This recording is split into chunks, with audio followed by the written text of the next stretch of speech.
welcome to Get Planting. It's a beautiful evening in the garden and I'm going to show you how to make a succulent tower. And what you'll need is some lovely succulent cuttings. So what you need to do is remove the lower leaves off the stems of the succulents by just stripping the leaves, and then what you'll need is a dibber. And I've put some cacti and succulent mix into this tower so it's really gritty and free draining, and that's what succulents like.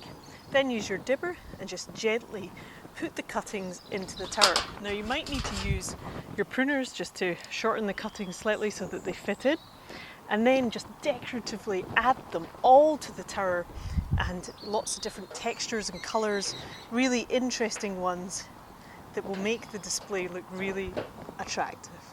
And you just nestle them in, and I'll just keep adding them.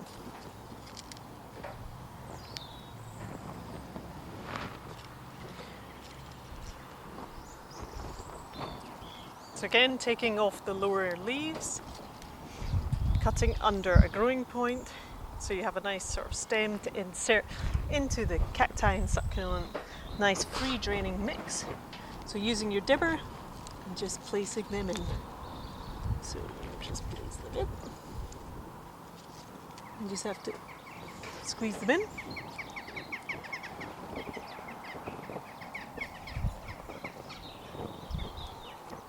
And these succulent cuttings will root really easily. You don't need to use any rooting powder or hormone. They're very fleshy and succulent, and they just root easily. Many of these are like echeveria or crassula. Lovely little rosettes that will come up, lots of different colours, blues and greens.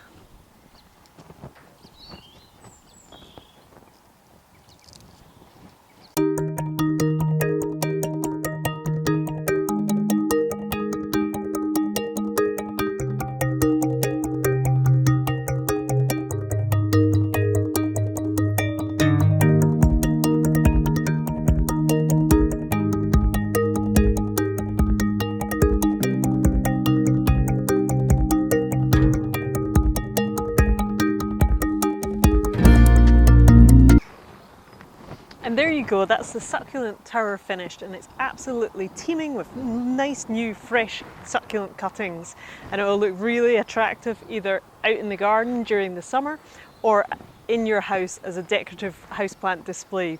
Now just remember, succulents are not frost hardy, so any sign of frost, make sure you bring them in and give them a bit of protection. Now if you've enjoyed this piece of content, then please subscribe to my YouTube channel, and thank you for watching.